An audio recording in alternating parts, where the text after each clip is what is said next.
Quanto custa fazer uma amizade? Custa muito ou custa pouco? Quanto tempo dura? Dura o tempo de uma batalha. Tem amigos que podem se tornar teus amigos íntimos em apenas um mês, outros levam 10 anos. Depende das batalhas que vocês enfrentaram juntos. Você, no pior mês da sua vida, uma pessoa que era somente um conhecido de longe se aproxima de você, te ajuda em tudo. Você está no hospital, ela está contigo. Você está em alguma necessidade, ela está te socorrendo. No final desse mês, essa pessoa virou um grande amigo. Porque a Bíblia diz que nos dias de angústia, aqueles que eram apenas amigos viram irmãos. Demora muito para alguns fazer amigos, para outros custa muito, porque custa uma batalha inteira. Você imagina um homem como Jesus, que tinha uma agenda lotada, um homem que acordava de manhã já com um propósito bem definido, tinha que fazer milagres, operar maravilhas, pregar o evangelho do reino, fugir de apedrejamentos, fugir de problemas, fugir de perseguições. O dia todo de Jesus era tomado. Ele teve raros momentos de alívio para a alma. O que é um alívio para a alma?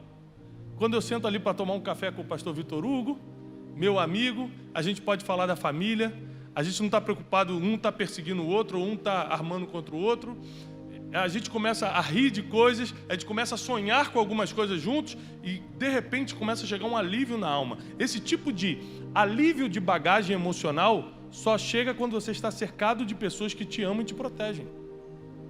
E no mundo de hoje está tão difícil você ser rodeado de pessoas que te amam e te protegem, sim ou não?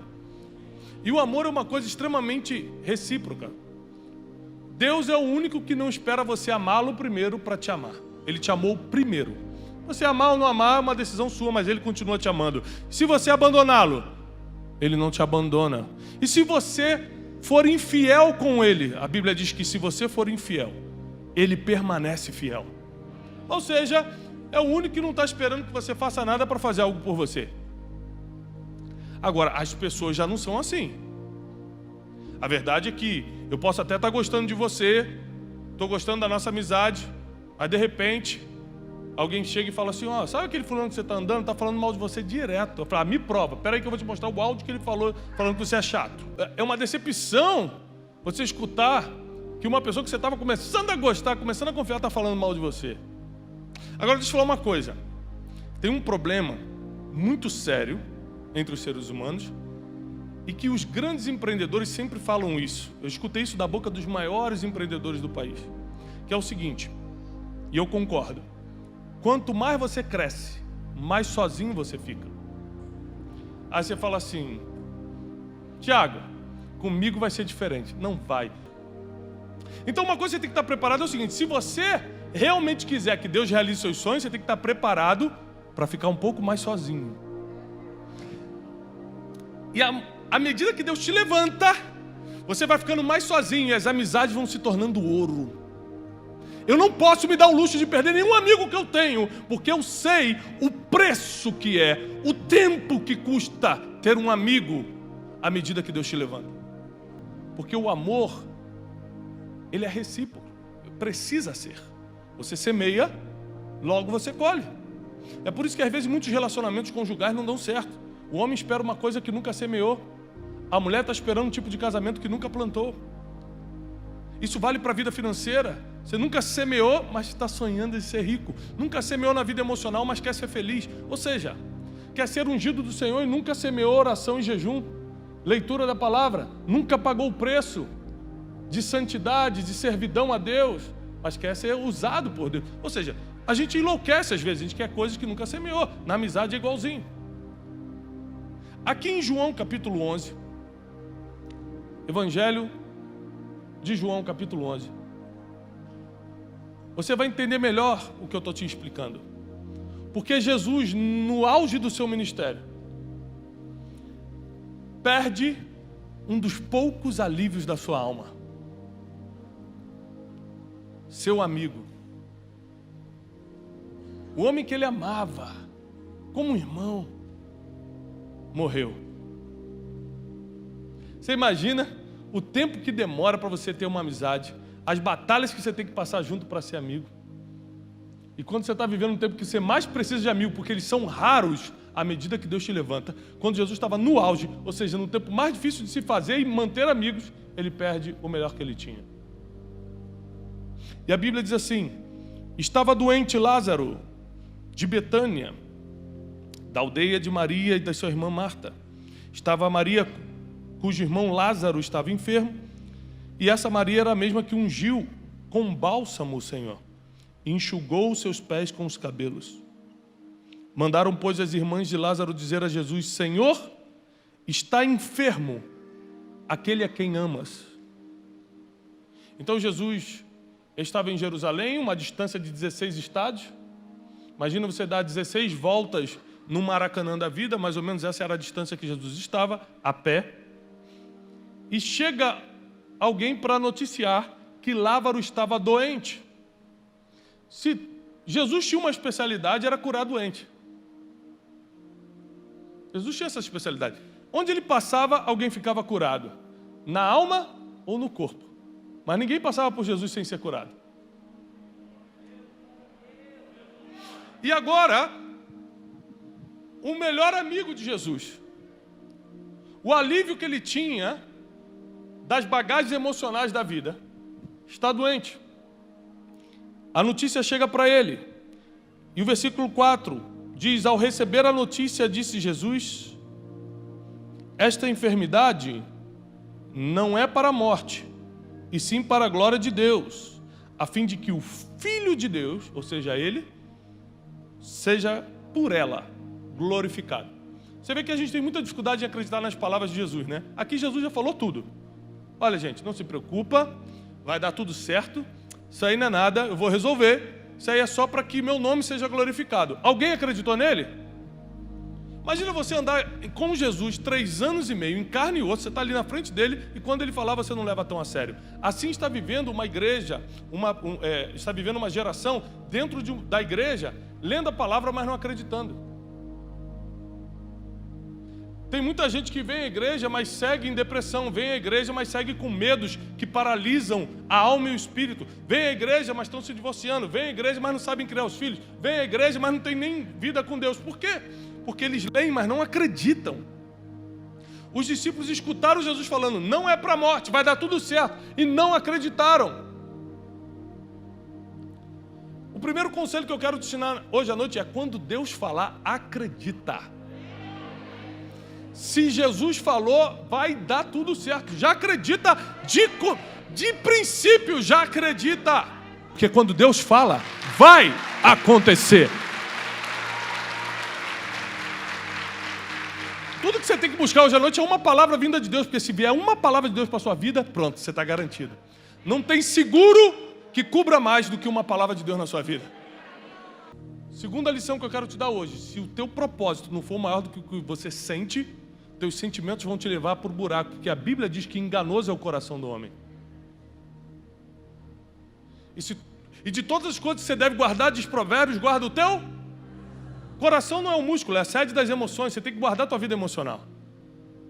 É dali que o inimigo vai botar todas as artimanhas para te derrubar, na tua vida emocional.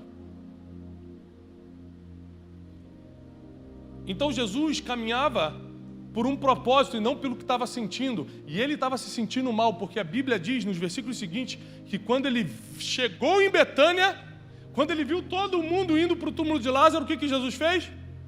Chorou. Jesus nunca chorou por ninguém. Ele já tinha chorado por algo. Ele chorou pela cidade de Jerusalém, mas nunca tinha chorado por ninguém. Em 33 anos em que Deus esteve na terra, ele nunca chorou por ninguém. Mas quando ele vê o amigo dele naquela situação, ele chora. Ou seja, o sentimento era muito forte. Não era um sentimentozinho mais ou menos, era muito forte. Ainda assim, o princípio era mais forte do que o sentimento. Se você quer que teu casamento dê certo, os princípios precisam ser maiores que os sentimentos. Se você quer que a tua vida financeira ande, os teus princípios precisam ser mais fortes que os teus sentimentos. Se você quer que a tua vida espiritual, ministerial aconteça, teus princípios precisam ser maiores que os teus sentimentos. Você está sentindo que tem que ir embora, mas consulta os princípios para saber se você tem que se submeter ou ir embora. Você está sentindo que tem que desfazer, mas consulta os princípios para saber quem está certo de verdade. A Bíblia tem resposta para tudo. Está sempre querendo se guiar pelo que está sentindo, é por isso que está onde está. Porque todos que se guiaram por princípios estão hoje liderando alguma coisa. Estão em destaque em alguma área. Mas vai continuar. Versículo 14. Então Jesus falou claramente: Lázaro morreu. E por vossa causa me alegro de que lá não estivesse, para que possais crer. Mas nós vamos lá ter com ele. Olha o que Jesus fala. E eu estou feliz que ele tenha morrido, eu não tenha chegado a tempo, ou não tenha ido lá, porque agora vocês vão conseguir crer. Porque eles já tinham visto Jesus curar enfermos, mas ressuscitar morto. Tem coisas que Deus tem que fazer na tua vida um pouco além do que Ele já fez até hoje para você conseguir acreditar. Chegando Jesus, encontrou Lázaro já sepultado havia 4 dias. Já estava enterrado há 4 dias. Versículo 20, Marta, quando soube que vinha Jesus, saiu ao seu encontro. Maria, porém, ficou sentada em casa. Disse, pois, Marta a Jesus: Senhor, se você estivesse aqui, não teria morrido o meu irmão. Essa aqui era a mulher que ficava nos pés de Jesus. Ela era tão íntima de Jesus que ela ficava nos pés de Jesus, colocando óleo precioso, chorando, enxugando com seus cabelos. Ou seja, era uma pessoa muito próxima. Você tinha que ser muito íntimo para fazer um negócio desse. Ou seja, nem a pessoa que convivia nesse nível de intimidade com Jesus estava entendendo o que está acontecendo. Porque por mais próximo que você esteja de Deus, você vem na igreja, você busca o Senhor, Ele faz coisas que a gente não consegue entender. Então tudo que a gente tem que fazer é o quê? Confiar. Então a gente às vezes é confundido. A gente fica confuso pelos nossos próprios sentimentos. Deus está fazendo da forma dele, mas a gente quer que seja da nossa forma, porque a gente quer entender. A maioria das coisas que Deus vai fazer na tua vida você não vai entender. Você só vai ter que acreditar e confiar. Se quiser. Se não quiser, leva uma vida normal, porque vida sobrenatural vai ter que acreditar sem ver. Bem-aventurados os que não viram, mas crerão. Felizes são aqueles que não viram, mas acreditaram ainda assim. Se você acreditar no que Deus te prometeu, por mais que você não esteja vendo agora, prepara, porque ainda essa semana Deus vai enviar sinais, portas abertas, prodígios e maravilhas vão começar a te acompanhar. Não tem jeito, não tem jeito, vai acontecer. Tendo dito isto, versículo 28, retirou-se, chamou Maria sua irmã, lhe disse em particular: o mestre chegou, está te chamando. Ela, ouvindo, correu depressa e foi ter com ele, pois Jesus ainda não tinha entrado na aldeia, mas permanecia onde Marta se avistara com ele. Os judeus que estavam com Maria em casa a consolavam, vendo-a levantar depressa, também a seguiram. Quando Maria chegou no lugar onde estava Jesus, ao vê-lo, lançou-se-lhe aos seus pés, dizendo: Senhor, se você estivesse aqui, falou a mesma coisa que a irmã Marta, ele não teria morrido. Jesus, vendo-a chorar, e bem assim como os judeus que a acompanhavam, agitou-se no seu espírito, comoveu-se, e perguntou: onde vocês o colocaram? E eles responderam: Senhor, vem e vê. Então Jesus chorou. E disse aos judeus: vede quanto ele o amava. Mas alguns dos judeus objetaram, dizendo: não podia ele que abriu os olhos aos cegos fazer que este não morresse? Gente, está brincando. Estava todo mundo duvidando de Jesus. Agora os judeus começaram assim: ele não tinha aberto o olho dos cegos, por que ele não evitou que o amigo morresse, gente? Você imagina que os milagres só podiam acontecer num ambiente de fé. Jesus deixa claro que era a fé que acionava os milagres saíam de Jesus baseado na fé da pessoa. Aqui você vai ver uma geração, uma multidão em volta de Jesus incrédula, e ainda assim ele vai fazer um milagre. Porque quando Deus quer fazer, Nem você desacreditando, você impede o que Ele tem para fazer. Se Deus quiser fazer hoje, você acreditando ou não, Ele vai fazer, porque Ele é Deus. Agora, se você acreditar, a recompensa é diferente, talvez seja mais rápido. Talvez seja sem dor, sem sofrimento, sem tratamento, sem processo. Porque a maioria dos processos difíceis que a gente entrou na vida é porque a gente duvidou daquele que poderia fazer. E aqui a melhor parte. Jesus, agitando-se novamente em si, encaminhou-se para o túmulo. Era este uma gruta e tinha uma pedra na entrada. E Jesus ordenou: tirai a pedra. O homem que tem poder de ressuscitar mortos, não vai lá tirar a pedra também? Não. Anote isso, o terceiro ensinamento de hoje, porque Deus nunca vai fazer o que o homem pode fazer. Se tirar a pedra o homem consegue, Deus não coloca a mão. Agora, ressuscitar morto o homem não consegue? Então deixa essa parte comigo, diz o Senhor. Tira a pedra e falou: Senhor, mas já cheira mal. E quando abriram a pedra, ou seja, quando o homem fez a parte dele, tirou a pedra, Jesus fez o que só ele podia fazer. Lázaro, meu amigo, vem para fora. E se tem alguma situação na sua vida que não tem mais jeito, ou seja, não é um processo, é realmente um milagre, você veio no lugar certo hoje. Você está no lugar certo, porque você está no lugar onde aquele que manda morto sair da tumba está. Você está no lugar onde aquele que ressuscitou dentre os mortos está. O Espírito que estava em Cristo Jesus e o ressuscitou dentre os mortos hoje está conosco na igreja.